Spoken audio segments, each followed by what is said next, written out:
खबर शामिल करते हैं तांदलेवाला से। थाना गढ़ पुलिस हिरासत में मुलजिम जाँ बहार 45 साल जहांगीर वल्द वरियाम कौम तराहना मौजा ठट्टा तराहना 2 दिन से पुलिस हिरासत में था। जहांगीर की लाश अब तहसील हेडक्वार्टर अस्पताल तांदलेवाला में मौजूद है, जबकि पुलिस की भारी नफरी ने अस्पताल को घेरे में ले रखा है। जबकि दूसरी जानिब लवाहिकीन का एहतजाज जारी, किले वाला रोड बंद कर दिया। लवाहिकीन का कहना है कि पुलिस SHO थाना गढ़ ने हमारा बंदा तशद्दुद से मार डाला है, जबकि डेड बॉडी को पोस्टमार्टम के लिए फैसलाबाद मुंतकिल कर दिया गया।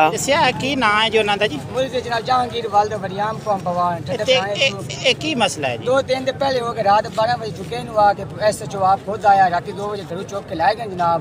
तो असी जाते रहे थाने, आज 11 बजे भी गए, उन्होंने मुलाकात की, सिखाई सानू कहता कोई मसला नहीं, मैं परेशान कोई तुसी सानू चुकिया क्यों इन्हें केस मुकदमे ना मालूम है कहते 30 बंदे पर्चा ना मालूम है लाए गए उन्हें। अच्छा जी। सारा बंदा इस टाइम मार गए SHO डिप्टी सारे जनाब रले होने सी बाने फायदे काला का चुके हैं, कोई बंदा इस टाइम कोई सारी नहीं सुन रहा।